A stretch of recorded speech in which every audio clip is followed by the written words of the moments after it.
Բարև ձեզ սիրելի հայրենակիցներ, ձեր ցավը տանեմ։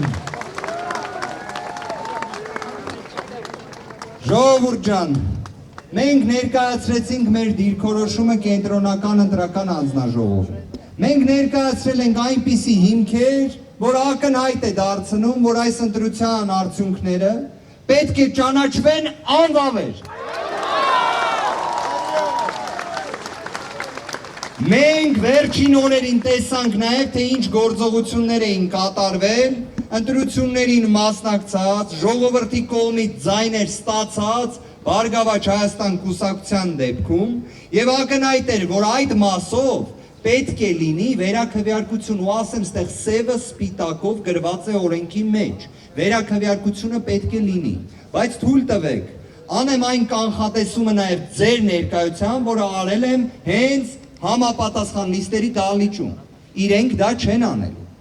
իրենք վերաքվեարկություն չեն անելու, վերաքվեարկություն անելու համար պետք է լինի անկախ այդ մարմինը,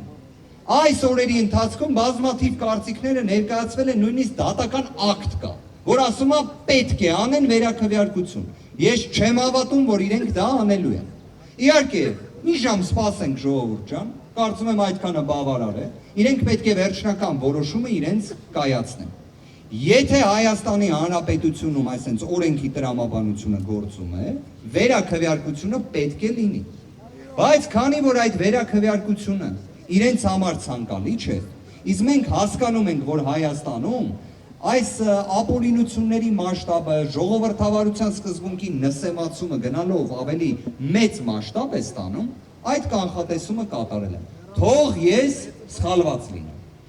Ամենայն ազնվությամբ, թող ես սխալվածը լինեմ։ Միաժամանակ ժողովուրդ ջան, շատ կարևոր մի արձանագրում։ Նախորդ ընտրությունների պայմաններում ես չեմ հիշում, որ հանրությունը իր վերաբերմունքը,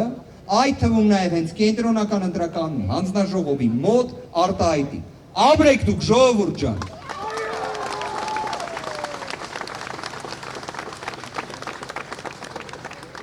Ընթացքում արդեն էլի զարգացումների մասին ձեզ տեղյակ կպահենք։ Մենք ստեղ ենք։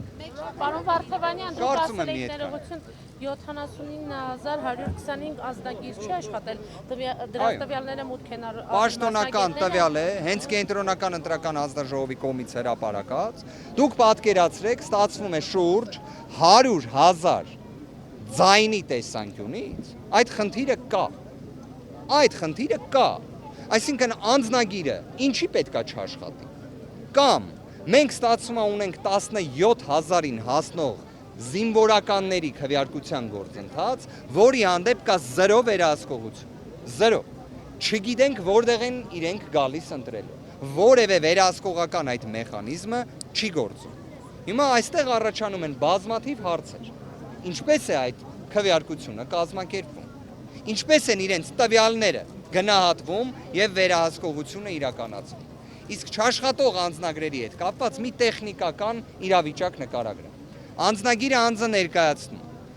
այն սարքի միջոցով վերիֆիկացում չի անցնում։ Մասնագետը պետք է լրացնի տվյալները։ Մասնագետը ինչ տվյալներ է լրացնում։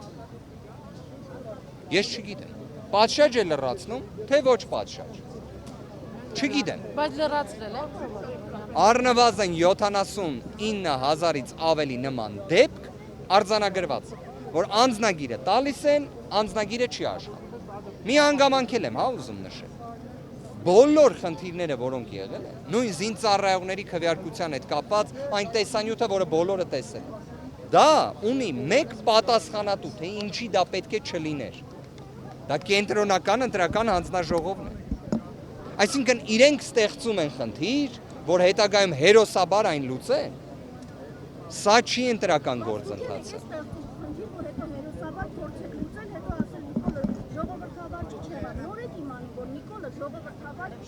Այսինքն խնդիրները չարձանագրենք, Անի ջան։ Եթե խնդիրները այնպիսինն են, եթե դուք պատկերացնեք հետևյալ կերպ, եթե այդ խնդիրների մի մասը մեր կողմից, մեր գործընկերների, մեր վստահված անձանց, դիտորդների կողմից չարձանագրվեր, հիմա այսօր ոչ թե 40 էջից բաղկացած դիմում էր ներկայացված լինելու անվավեր ճանաչելու վերաբերյալ, կամ Տիկին Մելոյանը ոչ թե, չգիտեմ, 50-ից ավելի խախտումներն էր այսպես սելեկտիվ ուղղակի ներկայացնելու, այլ կլիներ 1000-ը։ Հիմա այդ իրավիճակում էլ Անի ջան, խնդրում եմ արձանագրենք մի բան, օրվա իշխանությունները չնայած հակաժողովրդական, վարչական ռեսուրսի ծայրահեղ չարաշահման, բազմաթիվ ռեպրեսիաների եւ ապօրինությունների չեն հաղթել այս ընտրություններում։ Իրենք եւս չեն հաղթել։ Եվ պարոն Կարապետյանը նաեւ ասաց, որ պարտվել է հայ ժողովուրդը։ Իսկ հայ ժողովրդի հաղթանակը ի վերջո լինելու է։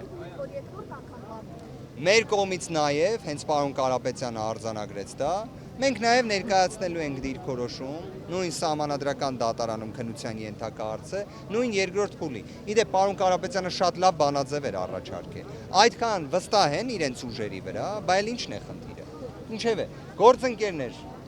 ցավով եմ ասում, բայց սա մի բավականին տհաճ process է, բայց սա մյուս կողմից, կարծում եմ նաև մեր հանրության համար անհրաժեշտ գործընթաց է։ Այն նույն հանրության, որին վախեցնում, ահաբեկում էին նրանով, որ սեպտեմբերին պատերազմ կլինի, եթե մի ուժ սահմանադրական մեծամասնություն չստանա, հետագայում շատ արագ ասեցին, որ էլ այդ խնդիրը չկա։ Սա է իրավիճակը, բայց սրանք բոլորը հաղթահարվող են։ Պարոն Վարդևանյան, ենթադրենք սահմանադրական դատարանը, կենտրոնական ընտրական հանձնաժողովը, հանդիպությունից դիմումները եւ այլն չընդունեց, ի վերջո մնաց այն, ինչ այսօր հրապարակել է, վերջնական արդյունքները ինչ է անելու։ Ես առաջարկում եմ յուրաքանչյուր դեպքում հարցերին մոտենալ ըստ դրանց գործողության։ Պայմանական եմ ասում, 2026 թվականի հունիսի 13-ին, երբ հրապարակվեց վարչական դատարանի վճիռը, այն անկանխատեսելի էր շատ շատերի համար, շատ շատերի։ Բայց եղավ այդ վճիռը, որտեղ ուղիղ արձանագրվել է, որ պետք է լինի վերաքվեարկություն։ Հարցնեիք մեր հայրենակիցներից հազարներին, կասեին չէր լինելու նման բան։ Եղավ վարչական դատարանի այդ վճիռը։ ԿՀ-ն կկարողանա վարչական դատարանի վճիռ խախտողի պիտակն էլ ստանա։ Տեսնենք։ Ըստ դրա էլ գնահատականը կտանք։ Բաժանորդագրվեք Արմաթ մեդիայի ալիքներին սոցցանցերում։ Հետևեք մեզ նաև Արմաթ Մեդիա AM կայքում։